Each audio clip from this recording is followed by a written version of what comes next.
जब मेरा 12वीं हुआ सर, तो उसके जी बाद मेरे को लगा हम गांव से पढ़े हुए हैं तो जी जी। हम कुछ कर नहीं पाएंगे। अच्छा, इसलिए मैंने सोचा, मैंने कहा आईटीआई करके 8-10 हज़ार की जॉब मिल जाएगी।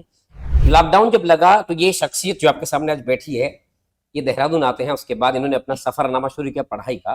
पहले मजबूरी में शुरू किया ऐसे ही, जी फिर 1 महीने बाद तब तक मेरे को शौक सा हो गया था पढ़ने का जी सर। जी जी। आप पुलिस में। आप आप देख पा रहे हैं रजत साहब क्या कह रहे हैं, मजबूरी में शुरू किया था, धीरे धीरे मुझे आने जी लगा कि आपको अगर कुछ याद नहीं था जो पढ़ाया गया था, वो ये मुर्गे भी क्लास में बनते थे जी। और दंड बैठक भी आपको क्लास में लगाने पड़ते। रजत जी जरा एक उस किस्से को शेयर करिए, आप क्या क्या होता था। एक क्वेश्चन अगर गलत बोल रहे हो तो 100 दंड बैठक मारने, इसलिए।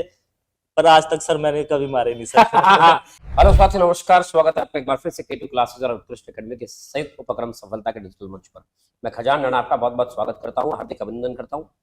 दोस्तों, हमारे साथ एक आज ऐसा नगीना, एक ऐसा हीरा आया जो अभी हाल ही में बंदी रक्षक की परीक्षा में अंतिम रूप से चयनित हुआ है। श्रीमान रजत शर्मा जी हमारे बीच में, आपका बहुत बहुत स्वागत है। रजत जी, बहुत बहुत स्वागत है। थैंक और यू पहले सर। आपको बहुत बहुत शुभकामनाएं इस एक बड़ी अच्छी उपलब्धि के लिए कि आप बहुत कम समय में चयनित हुए हैं। तो आप जान रहे हैं रजत शर्मा साहब जो है ये जौनसार के एक छोटे से गांव से आते हैं और मैं इनसे जानना चाहूंगा पहले इनका थोड़ा सा परिचय कि आप किस पृष्ठभूमि से आए हैं, कहां से आप आए हैं, कैसे आपका सफरनामा रहा है और इस मुकाम तक आप कैसे पहुंचे। रजत जी, पहले आप थोड़ा अपना परिचय बताएंगे। मेरा नाम रजत शर्मा है। मैं जौनसार क्षेत्र के मठियाना गांव से हूँ। और मेरा स्कूलिंग वगैरह सब गांव से हुई है। तो अच्छा रजत जी, आप मठियाना जौनसार से आते हैं, जी। ठीक। मैं आपसे जानना चाहूंगा कि जब आप देहरादून आए हैं, देहरादून आप कब पदार्पण किए हैं और आपका तैयारी का सफरनामा कैसे रहा, किस प्रकार से आपने तैयारी शुरू की है। मैंने सुना है कि आप टेक्निकल फील्ड के थे, आप IT। क्या नाम है, आपके पास आईटीआई आपने की थी, उसके जी बाद आप एक प्राइवेट नौकरी करना चाह रहे थे। जी। तो कैसे आप इस फील्ड में डाइवर्ट हुए और कैसे आपने तैयारी की और एकदम सफलता भी आपने सर, जब मेरा 12वीं हुआ सर, तो उसके जी बाद मेरे को लगा हम गांव से पढ़े हुए हैं तो जी जी। हम कुछ कर नहीं पाएंगे। अच्छा। इसलिए मैंने सोचा, मैंने कहा आईटीआई करके 8-10 हज़ार की जॉब मिल जाएगी। तो आईटीआई करी सर हमने चक्राता से। जी। फिर उसके बाद हरिद्वार चला गया मैं। जब तक गया तब तक लॉकडाउन लग गया, फिर गांव चले गए। उसके बाद 2021 में आया इधर। तो सर फिर सोचा, मैंने कहा पढ़ लेते हैं जब तक लॉकडाउन वगैरह है। तो फिर आपसे मिले सर, उसके बाद सर तैयारी फिर। देखिए, आप देख सकते हैं लॉकडाउन में बहुत विद्यार्थियों ने बड़ा अच्छा फायदा लॉकडाउन का उठाया है। उनमें से एक हीरा रजत जी भी। आप चाय पीजिए आराम से, बाइक बात करते हैं आपसे चाय पीते पीते। लॉकडाउन जब लगा तो ये शख्सियत जो आपके सामने आज बैठी है, ये देहरादून आते हैं, उसके बाद इन्होंने अपना सफरनामा शुरू किया पढ़ाई का। और मैं कहूँ एक ऐसा विद्यार्थी जो ग्रामीण प्राइमरी से पढ़ के आ रहा है, जी ग्रामीण पृष्ठभूमि से आता है और उससे पहले व्यक्ति को कुछ पता नहीं है तैयारी कैसे होती है। और इस व्यक्ति ने आपके पास इतने भीड़ में, इतने कंपटीशन में एक सीट अर्जित की है। भले ही वो जेलबंदी रक्षक की सीट हो, लेकिन आजकल के युग में देखिए, नौकरी 4th क्लास कर्मचारी की हो या ग्रुप सी की हो या कोई भी हो, उसको पाना बहुत बड़ी बात है। मैं रजत जी से जानना चाहूंगा, आप जब देहरादून पहुंचे, आपने किसी कोचिंग को ज्वाइन किया। मैं चाहूंगा आपका कोचिंग का सफरनामा क्या रहा, किस किस प्रकार से आपने तैयारी शुरू की, या भाई कौन कौन लोग आपको ऐसे मिले जिन्होंने आपको मोटिवेट किया कि आप पढ़ाई कर सकते हैं, आपके अंदर पोटेंशियल है, आपके अंदर कुवत है। ऐसे कौन व्यक्ति आपके जीवन में आए जिन्होंने आपको प्रोत्साहित किया कि आप पढ़िए और आप इस मुकाम पर आज हैं। सर, जब मैं देहरादून आया तो मैं आया था टेक्निकल की कोचिंग करने, जी जी। कि मैं आईटीआई की कोचिंग आईटीआई करूंगा। की, ठीक। तब वहां गया मैं। रायपुर में है सर एक टीचर, नाम याद नहीं आ रहा मेरे जी को। जी, तो होंगे, ठीक है। उन्होंने बोला कि अभी सीट नहीं है यहाँ पे। जी जी और फिर मैंने कहा तब तक क्या करूं। फिर मैं आपके राणा सर में, उस टाइम राणा कोचिंग जी में जी आया। जी जी सर, आपने हमसे फ्री में कोचिंग करवाई सर, जी शाम जी को आते थे हम। जी जी फिर उसके बाद सर पहले मजबूरी में शुरू किया ऐसे ही। जी फिर 1 महीने बाद तब तक मेरे को शौक सा हो गया था पढ़ने का सर। जी जी जी फिर हम पढ़ते रहे। आप लोगों ने सर हमें बहुत सपोर्ट किया सर, जी, पढ़ाई ठीक में है, भी, और धन्यवाद साथ धन्यवाद। साथ ग्राउंड में भी आते थे जी सर जी, हम आपके साथ। बिल्कुल बिल्कुल बिल्कुल। उस टाइम पुलिस की आने वाली थी जी जी। वैकेंसी, पुलिस के लिए ही करा सर हमने शुरू। अच्छा मैंने अच्छा, कहा पुलिस की देके अगर नहीं हुआ तो फिर टेक्निकल में चले जाएंगे वापस। ठीक ठीक। लेकिन सर तब तक तैयारी ऐसी हो गई थी थोड़ी कि मैंने कहा कर सकते हैं। फिर आप पुलिस में। आप आप देख पा रहे हैं रजत साहब क्या कह रहे हैं, मजबूरी में शुरू किया था, धीरे धीरे मुझे आने जी लगा। और ये एक पढ़ाई का उसूल है। ये शख्स आपका टेक्निकल फील्ड से आने के बावजूद ये आईटीआई के लिए पढ़ना चाह रहा था, लेकिन इस फील्ड में डाइवर्ट हुआ और इनको धीरे धीरे करके मजा आने लगा। मैं कहूंगा पढ़ाई एक ऐसी चीज है, अगर आप आनंद के साथ पढ़ाई को नहीं कर रहे हैं ना, आपको सफलता नहीं मिलेगी। इस शख्स को मजा आया, इन्होंने आनंद लिया पढ़ाई का पूरी तरह से, और ये लगभग आपके पास टेक्निकल चीज को भूल गए जी। और सीधा इस फील्ड में आप डाइवर्ट हो रहे हैं और आज आपके सामने सफल बनकर के बैठे हैं। ये बड़ी मिसाल है। मैं कहूंगा ऐसे विद्यार्थी जो इस फील्ड में अभी आए हैं नए नए या तैयारी कर रहे हैं, जो पहले से भी तैयारी कर रहे हैं, अगर वो हताश होते हैं तो आप इस शख्स का इंटरव्यू जरूर देखें और देख सकते हैं किस प्रकार से व्यक्ति जो कि आईटीआई करा हुआ था, चक्राता से, पहाड़ी परिवेश से आया है, प्राइमरी से पढ़ करके आया है, जिनको कुछ पता ही नहीं है, देहरादून आया किसी और चीज के लिए, पढ़ा कुछ और जी और उसके बाद देखेंगे, मैं कहूंगा, मैं इनको व्यक्तिगत तौर पर भी जानता हूँ, फिजिकल फिटनेस ये कर रहे थे, बड़ा खूबसूरत दिखते हैं, हैंडसम दिखते हैं, आप देख ही पा रहे हैं, पुलिस के लिए आप तैयारी कर रहे थे, लेकिन असफल आप रहे। तो रजत जी, मुझे एक बात यहां से आपको पूछनी है, जब आप पुलिस के एग्जाम के लिए, आपका तो एम पुलिस में जाना था बेसिकली जी पहले, और अभी गए भी पुलिस में, हालांकि आप जेल पुलिस में आप जा रहे हैं, तो पुलिस की नौकरी में कहूंगा, पुलिस का जो आपका रिजल्ट आया वो दुखद रहा, बाहर हुए जी उसमें, बाहर हो गया। तो आपको बड़ी हताशा नहीं हुई? या जो लोग बार बार असफल हो रहे हैं उनको आप कैसे कहेंगे कि आपको मोटिवेटेड कैसे फील करना अपने आप? सर जब पुलिस का पेपर हुआ, जी मेरे को उसी टाइम हो गया था, मेरा पेपर बेकार चला गया। तो मैं आया वहां से पेपर दे के, फिर मैं सो गया बिना खाए पिए, और दूसरे दिन भी सोता ही रहा। फिर मेरा एक दोस्त है नरेंद्र शर्मा, आप जानते हो सर जी उसे, जी जी, आपकी कोचिंग से पढ़ा हुआ है। ठीक ठीक, उसने मेरे को सर कॉल अच्छा करी। नरेंद्र शर्मा, ये जी आबकारी वाले, आबकारी अच्छा वाले ठीक सर। ठीक, हाँ ठीक, जी उसने मेरे को कॉल करी, 1 डेढ़ घंटे तक हमने बात करी। उसने अपना वो बताया कि मैं भाई कम से कम 15 पेपर में बाहर हुआ, ऐसा नहीं है। तो उसने डांटा भी कि तेरी जब तैयारी नहीं है थी तभी तो बाहर हुआ, तभी तो हो रहा, तैयारी कर, हो जाएगा, ऐसा कुछ नहीं है, तेरी तैयारी अच्छी है, लगा रहे। तो उसके बाद सर मैं फिर पढ़ता रहा। कई बार तो ऐसा हुआ सर, मैं सोता था रात को, नींद नींद में मेरे को क्वेश्चन याद आता था कि उसका क्या है यार, फिर उठता था मैं, फिर किताब देख के यही है, फिर सो जाता था वापस। सर मेरे को बहुत शौक था पढ़ाई का, अभी भी है सर, मैं पढ़ूंगा बहुत, मतलब।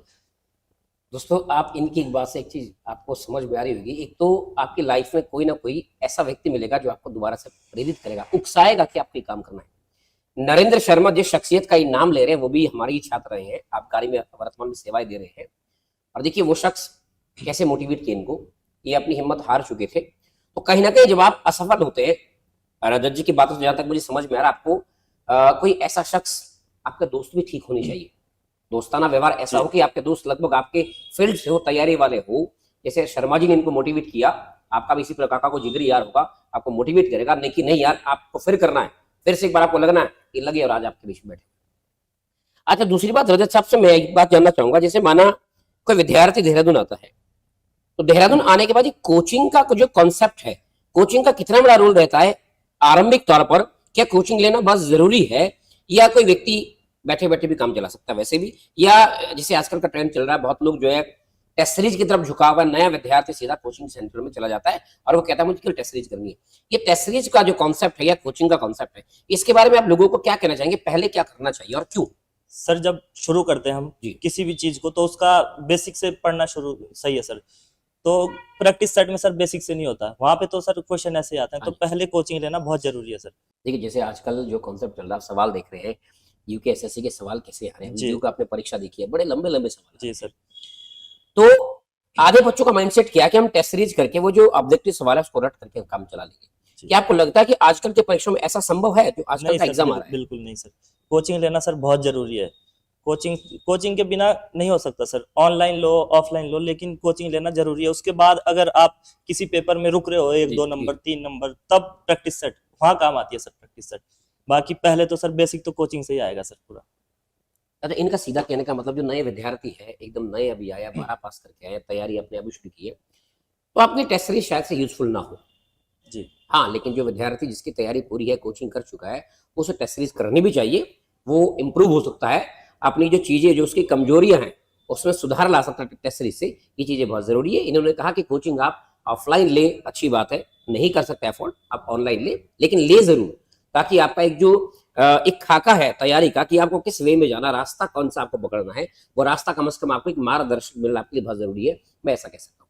अच्छा दूसरी एक और बात मैं आपसे कहना चाहूंगा शर्मा जी, चूंकि आप 21 में लगभग देहरादून लौटे हैं, जी गांव से आप आए हैं, इससे पहले आपने कभी सोचा नहीं था कि आप सरकारी नौकरी करेंगे, नहीं सर। और ना ही आपका ऐसा कोई शौक था, ना आपका आपको इसके बारे में इतना पता था। जी मैं कहना चाहूंगा ऐसा कौन सा व्यक्ति आपको देहरादून में आकर के मिला कि आपको इतना मोटिवेट कर दिया, आपको कहा कि भैया तुम्हें नौकरी करनी चाहिए, तुम कर सकते हो, और उसके बाद आप मोटिवेट हुए, फिर आपने तैयारी शुरू की और देखा कि आप परिणाम पा गए? या भाई वो क्या सफर रहा था आपका, कैसे आप उन लोगों से मिले थे और फिर आप अचानक से इस पृष्ठभूमि पर आए और सफल बनकर गए?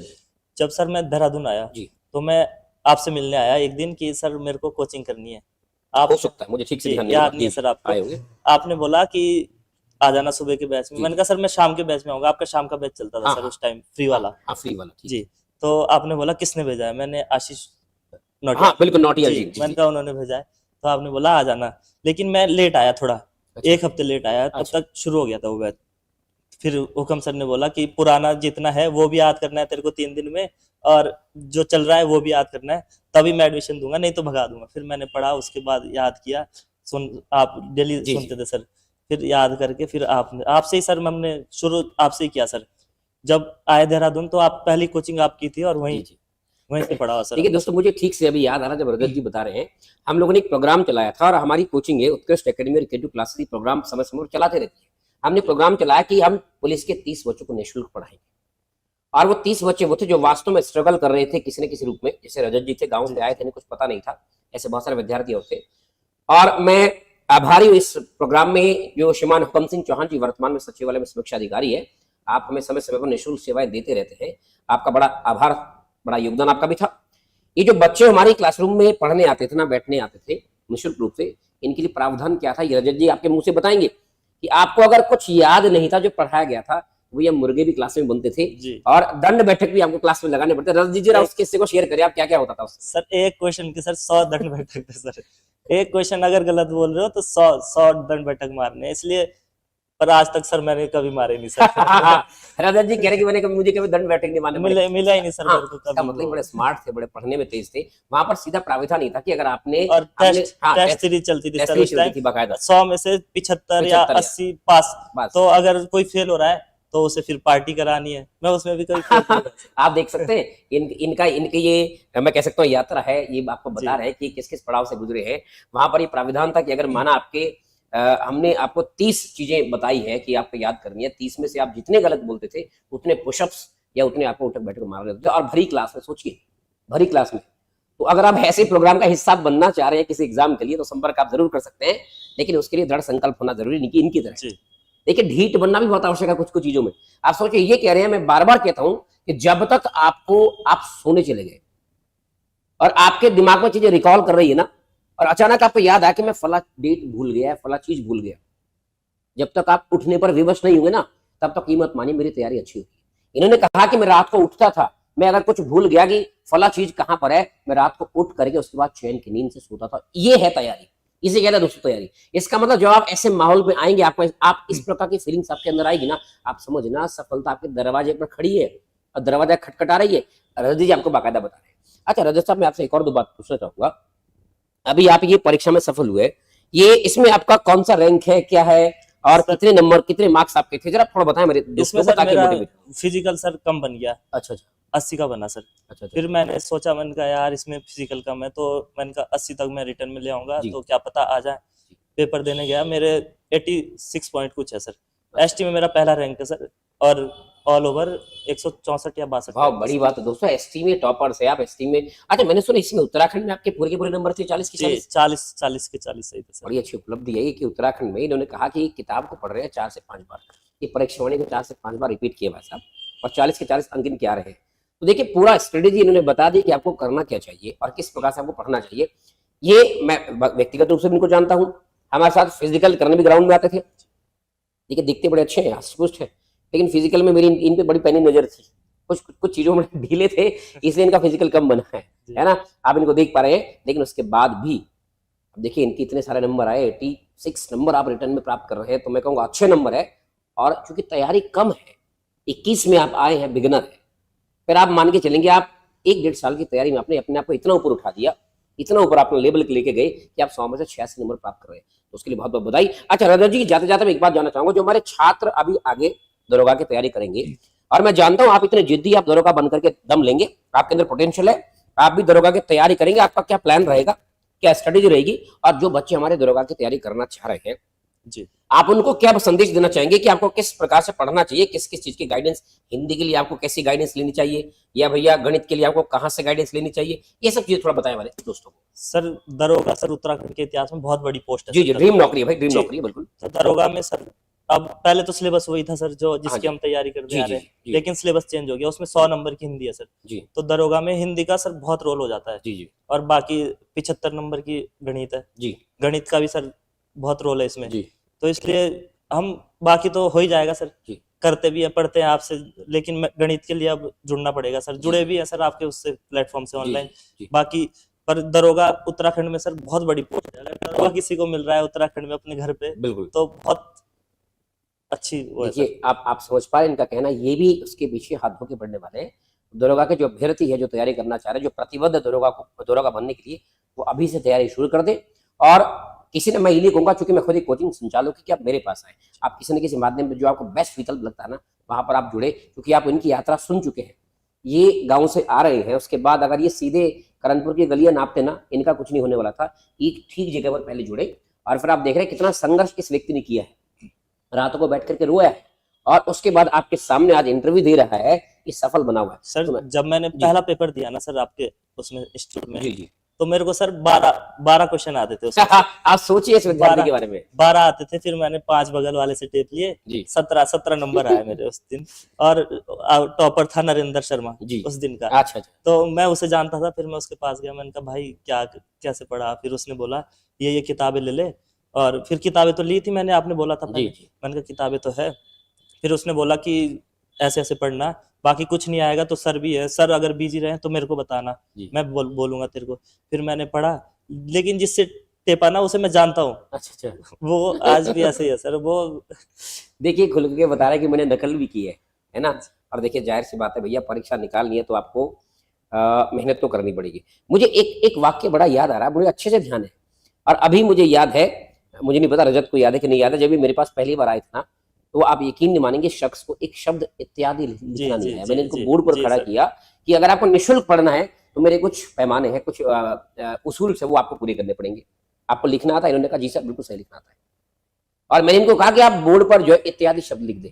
आपको ठीक से याद होगा वो शब्द इन्होंने गलत लिखा। आप उसके बारे में क्या कहेंगे, इस इंसिडेंट के बारे में? सर हम सर गाँव से ही पढ़े हैं सर। जब गाँव में सर ऐसे होता है स्कूल, मैं अपने नाम की स्पेलिंग 7वीं क्लास में सीखी थी सर मैंने, 7वीं क्लास। फिर भी शर्मा की नहीं आती थी मेरे को, मतलब ऐसे ही रट के गया मैं अपनी। फिर मैं इधर आया तो मेरे को लगा, मैंने कहा मैं सबसे वैसा होऊंगा, पीछे रहूंगा मैं क्लास में। तो फिर मैं गया भी तब नहीं, मैं सुबह वाली क्लास में, मैंने कहा वहाँ ज्यादा बच्चे होंगे तो बोल नहीं पाऊंगा। फिर मैं शाम को आया तो आपने एक दिन बुलाया कि लिख जरा इत्यादि लिख। मैंने इत्यादि जो दो में मात्र थी वो उल्टी डाल दी सर। तो आपने बोला कि तो थोड़ी देर हाथ खड़े करा है, फिर बोला कि चल बैठ जा, तैयारी करो, ऐसे तैसे। आपने सर हमें बहुत प्रोत्साहित किया सर। ऐसे हमने मेन तैयारी सर पुलिस के लिए ही करी थी। जी। आपका बैच पुलिस के लिए ही चला था वो, पर उसमें मैं हो नहीं पाया सर। आप देख सकते हैं एक ऐसा शख्स जो इत्यादि ठीक से नहीं लिख रहा है, जिस व्यक्ति को इत्यादि लिखना नहीं आ रहा, उसका बैकग्राउंड समझ सकते, उसका लेबल क्या होगा आप समझ सकते हैं। और उसके बावजूद जिद होना, जिद है तो जीत जरूरी है, जीत मिल जाती है। इत्यादि नहीं लिखना था अगले लड़के को, इन्होंने इतनी मेहनत कर डाली, इतनी मेहनत, और मेरे सामने अपने सामने की बात कर रहा हूं, इस व्यक्ति ने इतनी मेहनत कर डाली कि आज आपके सामने सफल है। और मैं बता रहा हूं, उस घटना के बाद या उस पुलिस के एग्जाम के बाद ये शख्स मुझसे आज मिले हैं और सफल होकर के मिले। मैं कहूंगा मुझे बड़ा फक्र है इस पर, बड़ा फक्र है। और मैं चाहूंगा आप लोग इनसे मोटिवेट हो कि भैया इसका बैकग्राउंड क्या था, आपका बैकग्राउंड फिर भी अच्छा हो सकता है, आप अच्छी जगह से पढ़े हो सकते हैं, आपके गार्जियंस पढ़े लिखे हो सकते हैं।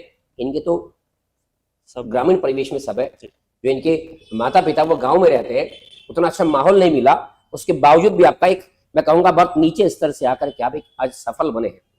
और मैं जानता हूं, देखिए इनका शायद लोअर पीसीसी कुछ ही चंद नंबरों से रुका हुआ है, तो जो बड़े बड़े एग्जाम है ये क्रैक करते आ रहे हैं। और ऐसा शख्स जो लिखना नहीं जानता है, मेरा भैया मानना यह है कि किसी विद्यार्थी को इनकी कहानी, इनकी जो व्यथा है, ये जरूर मोटिवेट कर सकती है। तो दोस्तों आज के लिए इतना बहुत बहुत धन्यवाद है, बहुत बहुत धन्यवाद रजत कि आप हमसे मिले, बहुत बहुत शुक्रिया दोस्तों आपका, धन्यवाद। जय हिंद, जय भारत, जय उत्तराखंड।